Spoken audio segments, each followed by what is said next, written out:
Hello friends, నేను మీ Prabhakar. Welcome to Telugu mystery. అది తమిళనాడులోని చిన్న గ్రామం. 2 గదుల పెంకిటింటి గుమ్మం దగ్గర ఒక పసి ప్రాణం ఎదురు చూస్తోంది. ఆ పాప పేరు స్పందన. వయసు 3 ఏళ్లే, కానీ తన ప్రపంచమంతా తన తండ్రి కందన్ చుట్టూనే తిరుగుతోంది.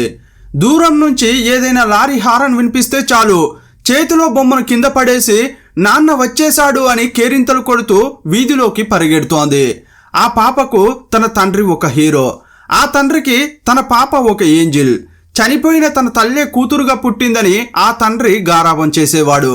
కానీ ఆ పసిపాపకు తెలియదు, తన తండ్రి వెళ్లే దారిలో ఒక మృత్యువు మాటు వేసి ఉందని. బొమ్మలు చాక్లెట్లు తెస్తానన్న నాన్న తిరిగి రాని లోకాలకు వెళ్ళిపోతున్నాడని ఆ పసి హృదయానికి ఎవరు చెబుతారు?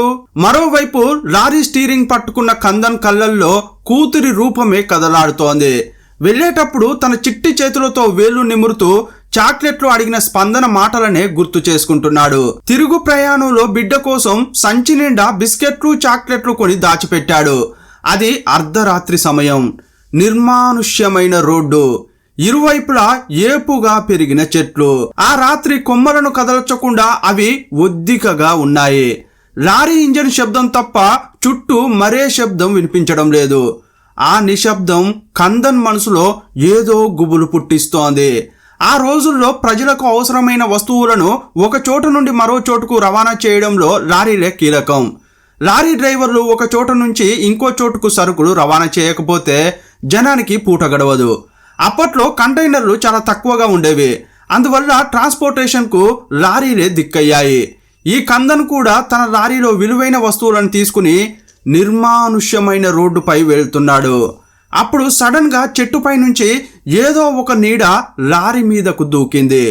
ఆ క్షణం ఆ లారీ నడుపుతున్న కందన్కు తెలియదు, తాను నడుపుతున్నది లారీని కాదు, తన శవాన్ని మోసుకెళ్లే పాడెను అని. కాసేపట్లోనే అతని ప్రాణం గాల్లో కలిసింది. రోడ్డు పక్కన ఉన్న చెట్లు బాటసారులకు నీడనిస్తాయని మనం చదువుకున్నాం. కానీ 1990లో తమిళనాడు హైవేల పక్కన ఉన్న అవే చెట్లు లారీ డ్రైవర్ల పాలిట మృత్యుపాశాలయ్యాయి. చీకటి పడితే చాలు హైవేల మీద లారీ నడుపుతున్న డ్రైవర్ల వెన్నులో వణుకు పుట్టేది. దానికి కారణం ఒకే ఒక్కడు, అతడే తార్పాయ్ మురుగన్. లారీ డ్రైవర్ల పాలిట సాక్షాత్తు యమధర్మరాజు. వందల మంది కందన్ లాంటి ఎంతో మంది డ్రైవర్లను చంపి స్పందన లాంటి వేల మంది బిడ్డలను అనాథలుగా చేశాడు. ఒక్కడిగా మొదలైన అతని అరాచకం ముఠాగా మారి రాష్ట్రాన్ని గడగడలాడించింది. అతని ఆగడాలు ఎంతలా పెరిగాయంటే లారీ తీసుకుని డ్యూటీకి వెళ్లిన డ్రైవర్ల భార్యలు తమ భర్తలు భద్రంగా ఇంటికి చేరాలని పూజలు చేసేంతగా. ఇంతకీ ఈ తార్పాయ్ మురుగన్ చేసిన నేరాలేంటి? పోలీసుల కళ్ళు గప్పి ఏమేం చేశాడు? ముఠాను ఎలా తయారు చేశాడు? మరి పోలీసుల ఇన్వెస్టిగేషన్ ఎలా సాగింది? నిందితుణ్ణి పట్టుకోవడానికి ఎలాంటి ఎత్తులు వేశారు? చివరకు అతన్ని పోలీసులు పట్టుకున్నారా లేదా? ఎన్నో ప్రశ్నలు, మరెన్నో మలుపులు, నమ్మలేని నిజాలను ఈ వీడియోలో చూద్దాం.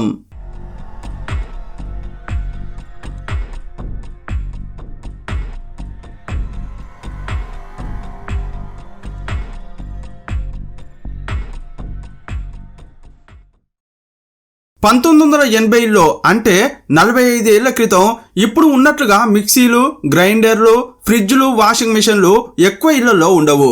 వాటి స్థానంలో రోళ్లు, మట్టి పొయ్యిలు, మట్టి పాత్రలు, ఇలా సాధారణ వస్తువులను ఉపయోగిస్తూ ప్రజలు జీవించేవారు. మిక్సీ, ఫ్రిడ్జు, ఏసీ వంటివి ధనవంతుల ఇళ్లలో మాత్రమే ఉండేవి. పేదవారైతే వాటిని చూడడమే గగనంగా ఉండేది. పేదింటిలో పుట్టిన 27 ఏళ్ల మురుగన్ మదురైలో నివసించేవాడు. పెద్దగా చదువుకోని మురుగన్ పని కోసం బస్సు లేదా లారీలో చేరాలని అనుకునేవాడు. అతనికి పలు ప్రదేశాలు చూడాలని కోరిక. బస్సు లేదా లారీలో పనిచేస్తే చాలా చోట్లకు వెళ్ళొచ్చు, అన్ని ప్రదేశాలను చూడొచ్చు అని కలలుగనేవాడు. ఒకరోజు అతను నివసిస్తున్న గ్రామం గుండా వెళ్తున్న లారీ డ్రైవర్ టీ తాగడానికి ఒక చోట లారీని ఆపాడు. అప్పుడు అతని దగ్గరికి వెళ్ళి పని చూపించమని అడిగాడు. ఆ డ్రైవర్ అన్న కూడా మురుగన్కు సాయం చేయాలన్న ఉద్దేశంతో తన ఓనర్కు చెప్పాడు. మరొక లారీలో క్లీనర్గా మురుగన్కు పని ఇప్పించాడు. కానీ వరం ఇచ్చిన వాడినే వంచినట్లుగా ఈ మురుగన్కు ఉద్యోగం ఇచ్చిన ఆ లారీ యజమాని కాకుండా తమిళనాడులోని చాలా మంది లారీ ఓనర్లకు పెద్ద తలనొప్పిగా మారబోతున్నాడని అప్పుడు ఎవరికీ తెలియదు. మురుగన్ క్లీనర్ గా పనిచేస్తున్నప్పుడు రోజుకు 20 రూపాయల కూలి ఇచ్చేవారు. కానీ లారీ డ్రైవర్ కు అదనంగా డబ్బు బేటా ఇవ్వడం చూసి అతను కూడా త్వరగా డ్రైవర్ అయిపోవాలని అనుకునేవాడు. ఇలా ఆలోచిస్తున్న సమయంలోనే డ్రైవర్ కంటే ఎక్కువ సంపాదించే మార్గం గురించి తెలుసుకున్నాడు. అదేమిటంటే అతను క్లీనర్ గా పనిచేసే లారీని చెన్నై హార్బర్ కు తీసుకెళ్లేవారు. హార్బర్ కు వచ్చే విలువైన వస్తువులను తమిళనాడు నుంచి కర్ణాటక, కేరళతో పాటు ఇతర ప్రాంతాలకు రవాణా చేయాలి. లారీలో లోడ్ చేసి దానిపై తార్పాయి కప్పేవారు. తార్పాయి అంటే టార్పాలిన్. దాంతో కప్పి తాడుతో గట్టిగా కట్టేవారు. ఆ తర్వాత సురక్షితంగా వస్తువులను రవాణా చేసేవారు. చాలా మంది లక్కీ భాస్కర్ సినిమా చూసే ఉంటారు. ఆ సినిమా తరహాలో లారీల్లోనే ఆహార పదార్థాల నుంచి రేడియో, ఏసీ, ఫ్రిడ్జు, టీవీ, కంప్యూటర్లు వంటివి ఎన్నో ఖరీదైన వస్తువులను ట్రాన్స్పోర్ట్ చేసేవారు. ఒకరోజు చేతి గడియారాలు తరలిస్తున్న లారీలో మురుగన్ క్లీనర్ గా పనిచేస్తున్నాడు. చీకటి ప్రదేశం వద్దకు రాగానే సడన్ గా డ్రైవర్ లారీని ఆపాడు. వెనక వైపు వెళ్లి తార్పై ఓపెన్ చేశాడు. లోడులోని ఒక బాక్సును తెరిచాడు. అందులో ఉన్న 10 గడియారాలను తీసుకుని యథావిధిగా తార్పై గట్టిగా కట్టాడు. ఏమీ తెలియనట్లుగా మళ్ళీ లారీ నడపడం ప్రారంభించాడు. మరొక రోజు అతడు లోడు నుంచి 5 రేడియోలు తీసుకున్నాడు. ఆ వస్తువులను దారిలో ఉన్న ఒక షాపులో అమ్మాడు. అప్పుడు అతనికి చాలా డబ్బు వచ్చింది. ఇదంతా గమనిస్తున్న మురుగన్ మన వాహనంలోని వస్తువులను ఎందుకు ఇలా తీస్తున్నావని అడిగాడు. దానికి ఆ డ్రైవర్ మురుగన్ చేతిలో 200 రూపాయలు పెట్టి ఎవరితో దీని గురించి చెప్పొద్దు అన్నాడు. ఆ టైంలో 200 రూపాయలంటే అతని 10 రోజుల జీతంతో సమానం. అప్పుడే అతని మనసులో అత్యాశ మొదలైంది. డ్రైవర్ దొంగిలించిన వస్తువుల రహస్యం ఎవరికీ చెప్పనందుకే 200 వచ్చాయంటే వాటిని తానే దొంగిలిస్తే ఇంకెంత వస్తుందో అనుకున్నాడు. అప్పుడు అతడు డ్రైవర్ కు మించి కొత్త ప్లాన్ వేయడం మొదలుపెట్టాడు. కానీ ఆ ప్లాన్ను అమలు చేయడానికి అతనికి మరొక వ్యక్తి అవసరం. ఎందుకంటే అతను చిన్న చిన్న వస్తువులను దొంగిలించాలని అనుకోలేదు. కొడితే కుంభస్థలాన్నే కొట్టాలని అనుకున్నాడు. ఒకవేళ అతను డ్రైవర్తో చేతులు కలిపితే ఆ డ్రైవర్ పెద్ద వాటా తీసుకుని 10వ పరకో ఇతని చేతిలో పెడతాడు. కానీ అందులో సింహభాగం తనదే ఉండాలని అనుకున్నాడు. అందువల్ల ఈ ప్లాన్ను తనలాంటి మరొక లారీ క్లీనర్కు చెప్పి ఒప్పించాడు. వారు ప్లాన్ చేసినట్టుగా ఒక రాత్రి అమలు చేయాలని నిర్ణయించుకున్నారు. ఏ లారీలో విలువైన వస్తువులు వస్తున్నాయా అని మురుగన్ తెలుసుకున్నాడు. ఆ లారీలో క్లీనర్ గా వెళ్ళాడు. చెన్నై హార్బర్ నుండి లోడు ఎక్కించుకుని ఆ లారీ హోసూరు వైపు వెళ్తోంది. మురుగన్ చెప్పినట్లుగా జనసంచారం లేని ప్రాంతంలో అతని పార్ట్నర్ వేచి చూస్తున్నాడు. వారు ప్లాన్ చేసిన ప్రదేశానికి 10 కిలోమీటర్ల దూరంలో ఉండగా మురుగన్ నాటకాలు మొదలుపెట్టాడు. డ్రైవర్ను చూస్తూ అన్న తాడు వదులైనట్లు ఉంది అని అన్నాడు. ఆ డ్రైవర్ మిర్రర్లో తాడును చూశాడు. యాక్చువల్గా ఆ తాడు టైట్ గానే ఉంది. కానీ మురుగన్ అలా చెప్పేసరికి డ్రైవర్ ఆలోచనలో పడ్డాడు. విలువైన వస్తువులను తీసుకెళ్తున్నాం కదా, ఒక వస్తువు పోయినా చాలా నష్టం కలుగుతుంది. ఎందుకైనా మంచిది ఆ తాడును గట్టిగా కట్టమని లారీ ఆపి మురుగన్ను వెనక వైపు వెళ్ళమన్నాడు. డ్రైవర్ లారీని ఆపగానే మురుగన్ వెనకకు వెళ్లి తాడును బిగిస్తున్నట్లు నటించాడు. ఆ తర్వాత ఏం చెప్పాడంటే, తాడు మళ్ళీ వదిలయ్యే అవకాశం ఉంది, అందువల్ల నేను కడుతూనే ఉంటాను, నువ్వు బండి నడుపుతూ ఉండు అన్నాడు. డ్రైవర్ కూడా సరే అన్నాడు. లారీని నడపడం ప్రారంభించగానే బండి కదులుతున్నప్పుడు డ్రైవర్కు తెలియకుండా తార్పాయిని తెరిచి 2 పెద్ద బాక్సులను బయటకు తీశాడు. తన పార్ట్నర్ నిలబడి ఉన్న ప్రదేశాన్ని లారీ దాటుతున్నప్పుడు ఆ బాక్సులను కిందకు విసిరేశాడు. కింద పడిన వస్తువులను అతని పార్ట్నర్ జాగ్రత్తగా సేకరించాడు. ఇప్పుడు మురుగన్ తాను తాడును బిగించానని చెప్పి లారీ రన్నింగ్ లో ఉండగానే ముందుకు వచ్చి కూర్చున్నాడు. మరుసటి రోజు ఉదయం లారీ హోసూరు చేరుకుంది. లోడును తనిఖీ చేసినప్పుడు 2 బాక్సులు కనిపించట్లేదని అక్కడున్న వారు గుర్తించారు. గతంలో పోయిన వస్తువులు చిన్నవి కావడంతో సదరు కంపెనీకి లారీ యజమాని నష్టపరిహారం చెల్లించేవాడు. కానీ ఈసారి చాలా పెద్ద వస్తువులు కనిపించకుండా పోవడంతో లారీ యజమాని కోపంతో రగిలిపోయాడు. ఆ లారీలో వచ్చిన డ్రైవర్ పై, క్లీనర్ అయిన మురుగన్ పై బాగా అరిచాడు. వారికి నెల జీతం ఇవ్వకుండానే పనిలో నుంచి తీసేశాడు. మురుగన్ అప్పటికే తాడు వదులుగా ఉందని చెప్పాడు కాబట్టి అందువల్లే వస్తువులు కింద పడిపోయి ఉంటాయని డ్రైవర్ అనుకున్నాడు.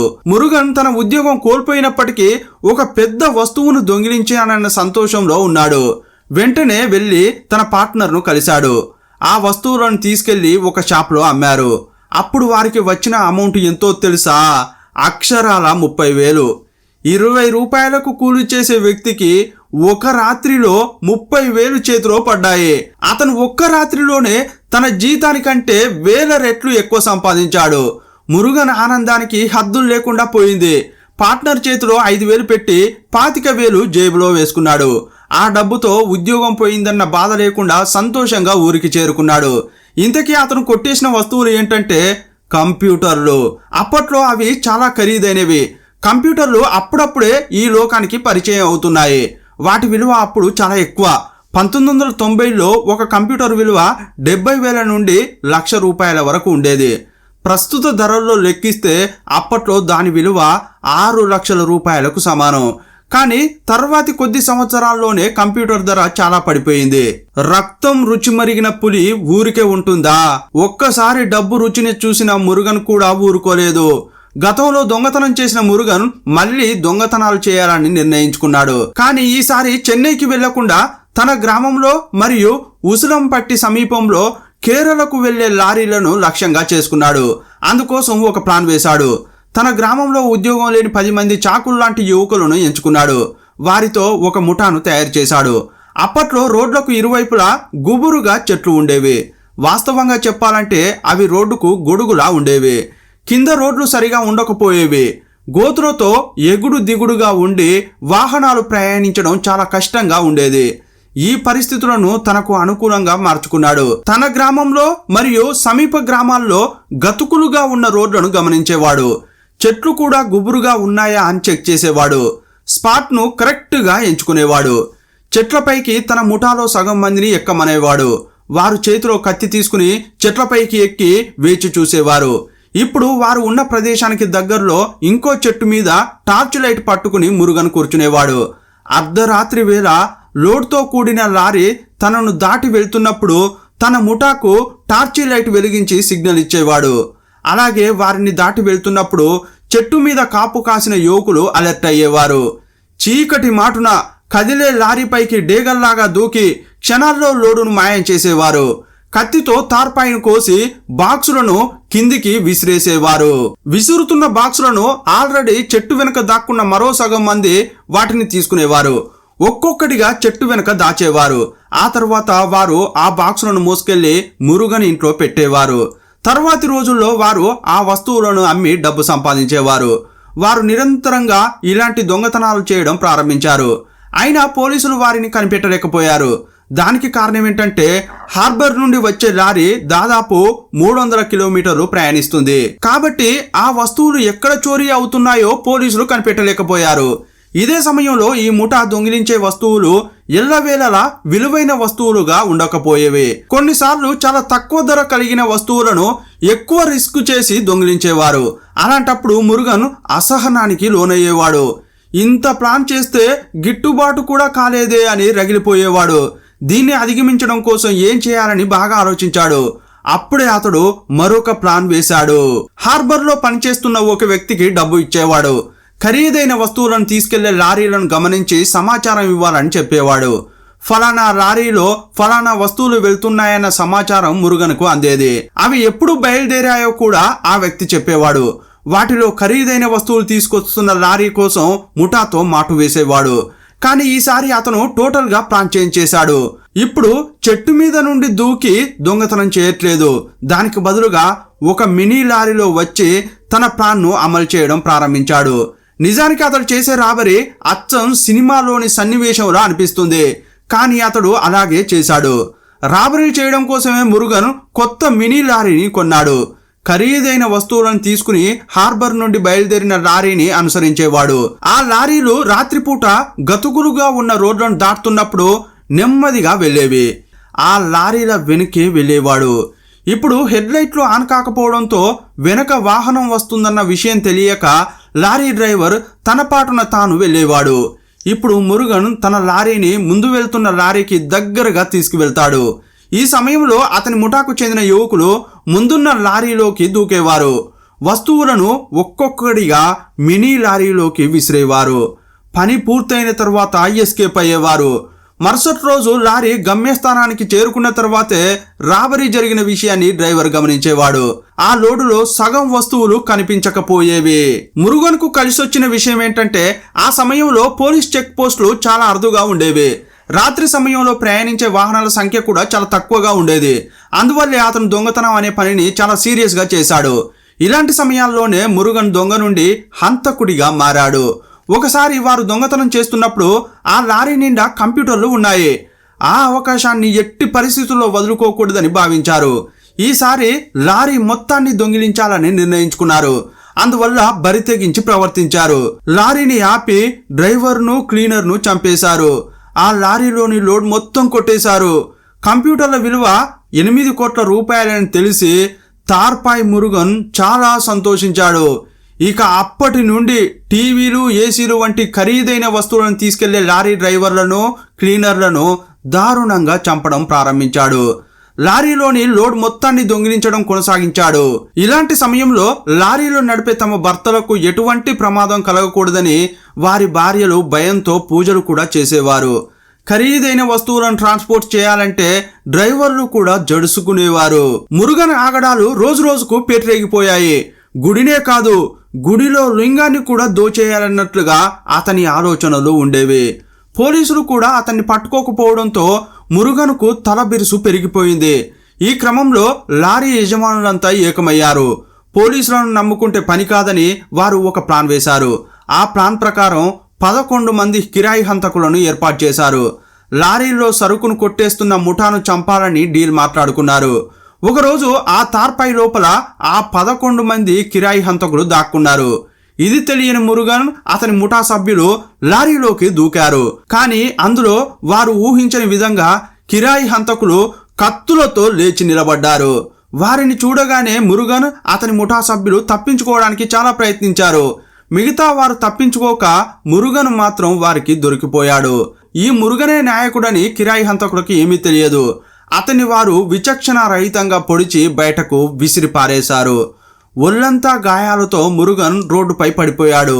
ఆ సమయంలో పెట్రోలింగ్కు వెళ్తున్న ఒక పోలీసు రక్తపు మడుగులో కదలకుండా మెదలకుండా పడి ఉన్న మురుగన్ను చూశాడు. అతను దొంగ అని తెలియక జాగ్రత్తగా తీసుకెళ్లి మదురై ప్రభుత్వ ఆసుపత్రిలో చేర్పించాడు. అతన్ని వైద్యులు పరీక్షిస్తే అతడు చనిపోలేదని తెలిసింది. కానీ అతడిని రక్షించడం కష్టమని డాక్టర్లు చెప్పారు. ఈ విషయం తెలుసుకున్న మురుగన్ భార్య, బంధువులు ఆసుపత్రికి వచ్చారు. అతడిని చెన్నైలోని పెద్ద ప్రైవేట్ ఆసుపత్రిలో చేర్పించారు. యాక్చువల్గా మురుగన్ దొంగ అయినప్పటికీ అతను ఒక చెట్టు నుండి ఇంకో చెట్టుకు దూకడం, లారీ నుండి దూకి బాక్సులను విసరడం, వేగంగా పరిగెత్తడం వంటివి చేసేవాడు. ఇలా చురుకుగా పనిచేయడం కోసం క్రమం తప్పకుండా వ్యాయామం చేసేవాడు. అందువల్ల అతడు దృఢంగా ఉండేవాడు. అతడు ఫిట్గా ఉండడం వల్లే కిరాయి హంతకులు దారుణంగా దాడి చేసిన ప్రాణాలతో బయటపడ్డాడు. 6 నెలల చికిత్స తర్వాత కోలుకున్నాడు. పోలీసులు విచారణ చేసినప్పుడు ఏం చెప్పాడంటే, సార్, నేను రాత్రిపూట రోడ్డు పక్కన మూత్ర విసర్జన చేస్తుంటే దొంగలు తనను పొడిచారని చెప్పాడు. పోలీసులకు అబద్ధం చెప్పి తాను దొంగ అనే నిజం తెలియకుండా జాగ్రత్త పడ్డాడు. కోలుకున్న తర్వాత గ్రామానికి వెళ్ళిపోయాడు. అతను ప్రాణాలతో బయటపడినప్పటికీ కాలుపై కత్తిపోట్లు పడడంతో సరిగ్గా నడవలేకపోయేవాడు. అందువల్ల ప్రతీకారంతో రగిలిపోయాడు. తనపై ఆ 11 మంది చేసిన కిరాతకమైన దాడిని తట్టుకోలేకపోయాడు. తనను పొడిచిన వారిపై పగ తీర్చుకోవాలని అనుకున్నాడు. అప్పుడు క్రూరమైన పథకం రచించాడు. తనను చంపడానికి ఎవరు వచ్చారో తెలుసుకోమని తన ముఠా సభ్యులను పంపాడు. నెల రోజుల్లోనే ఆ 11 మంది కిరాయి హంతకులను గుర్తించి వారి పేర్లు, ఊర్ల జాబితాను మురుగన్కు ఇచ్చారు. ఇప్పుడు మురుగన్ తన పగ తీర్చుకోవడం కోసం లక్షలాది రూపాయలు వెచ్చించాడు. 44 మంది కిరాయి హంతకులను ఏర్పాటు చేసుకున్నాడు. ఆ 11 మందిని ఒకే సమయంలో చంపమని చెప్పాడు. ఉసిరంపట్టి మరియు చెక్కనూరులో ఉన్న ఆ 11 మందిని ఒకే సమయంలో విడివిడిగా అందరిపై దాడి చేయించాడు. ఒక్కో షాల్తీకి 4 కిరాయి హంతకుల చొప్పున పంపించాడు. 1 గంటలోనే ఆ 11 మందిని వారు చంపేశారు. ఒకే సమయంలో 11 మంది చనిపోవడంతో తమిళనాడులో అప్పట్లో ఇది పెద్ద వార్తగా మారింది. ఈ కేసును సీరియస్గా తీసుకున్న పోలీసులు హంతకుల కోసం వేటను ప్రారంభించారు.